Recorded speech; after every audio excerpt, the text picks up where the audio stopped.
दोस्तों नमस्कार। एक बहुत ही अच्छी खबर, जी हाँ बहुत ही अच्छी खबर भाई साहब। अच्छी इस वजह से है कि जिस मामले को, जिस पेंशन केस को लड़ते लड़ते तमाम लोग ऊपर चले गए, भगवान के यहाँ चले गए, उनके द्वारा लगाया हुआ मुकदमा, जी हाँ, जिसके आधार पर 1993 के बजाय 2018 में बड़ी मुश्किल से पेंशन ग्रामीण बैंकों में मिल पाई थी भाई साहब।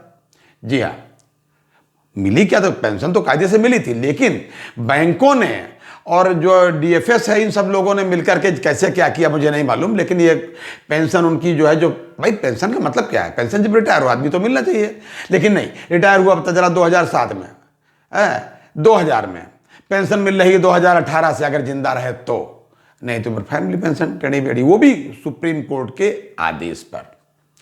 अब अच्छी खबर आज की भाई साहब यह है कि उसी में जब इन्होंने सही काम नहीं किया तो कंटेम्प्ट पिटीशन फाइल की गई थी। उस कंटेम्प्ट पिटीशन के फाइल होने के बाद कोर्ट के, सुप्रीम कोर्ट के आदेश के बाद, आदेश क्या, ये वैसे ही कंटेम्प्ट फाइल हुई तो हाथ जोड़ के खड़े हो गए, साहब गलती हो गई, और अपना इन्होंने अपना डीएफएस के सेक्रेटरी साहब ने अपना एफिडेविट लगाया, सब देने को तैयार है। और आज, जी हाँ, आज भाई साहब जो है, यानी कि 7 अक्टूबर को पहली बार 1993 से ग्रामीण बैंकों में पेमेंट हो गया है, यानी कि पेंशन का भुगतान।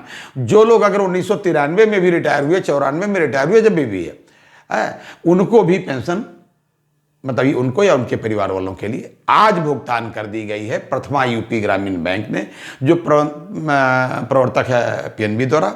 यानी कि प्रथमा बैंक जैसे उसका नाम है, मैंने पहले भी कहा था कि इस बार भी सबसे पहले आई, फर्स्ट आ गई इस बार भी पेमेंट देने में, क्योंकि इसके पहले कंप्यूटर इंक्रीमेंट का पेमेंट था, उस पर भी, वो भी सबसे पहले दिया था उसने 24 तारीख को पिछले महीने में दे दिया था, जबकि चेयरमैन साहब ने कहा था 25 को देंगे, लेकिन 24 को उन्होंने दे दिया, और आज पेंशन का भी पेमेंट हो गया। इस प्रकार से पहली बैंक हो गई है, पहली ग्रामीण बैंक हो गई पूरे देश में जिसने सबसे पहले जो है पेंशन का भुगतान कर दिया है आज भाई साहब।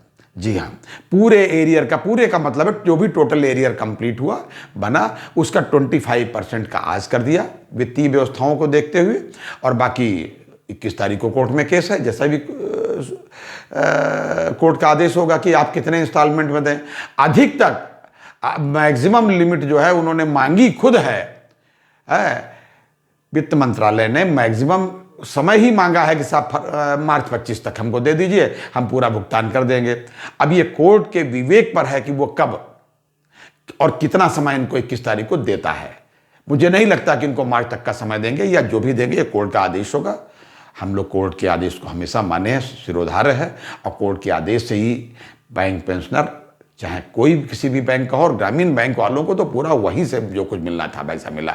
बहुत बहुत बधाई ग्रामीण बैंक के नेताओं को, ग्रामीण बैंक के कर्मचारियों को, ग्रामीण बैंक के पेंशनर्स को, और उन दिवंगत लोगों को जिन्होंने मुकदमा लगाया था, और जो जो लोग इसमें पार्टी थे सभी को भाई साहब बहुत बहुत बधाई। और हाँ, अन्य जो बैंकें हैं जिनको कमर्शियल बैंक, नेशनलाइज बैंक और ये बैंक वो बैंक कहा जाता है, उन नेताओं के से ये एक निवेदन करूंगा कि भाई साहब अगर संघर्ष का मादा देखना है तो आप ग्रामीण बैंक वालों से सीखिए। जी हाँ, खाली बातें करने से काम नहीं चलता। ग्रामीण बैंक के आदमी खेतों में जाकर के भाई साहब संघर्ष करके अपनी बैंक को उसने आगे बढ़ाया है, और मुकदमा भी लड़ा है, प्रदर्शन भी किए हैं, तब जाकर के आज उसको 1993 से पेमेंट अपडेट मिल पाया है। और आपके यहाँ 30 बरस से भाई साहब पेंशन अपडेशन अभी तक नहीं हुआ। आप आइए और ग्रामीण बैंक वालों का साथ लीजिए ताकि आपका संघर्ष आगे बढ़े। आज के लिए इतना ही, अगली बार अन्य किसी दूसरे अपडेट के साथ फिर हाजिर होंगे। तब तक आप अपनी सेहत का ध्यान रखिए, क्योंकि अभी आपको पेंशन अपडेशन भी लेना है भाई साहब। जी हाँ, और उस अपडेशन लेकर के बहुत दिनों तक उसका जो लाभ उठाना है। जय हिंद, जय भारत, नमस्कार।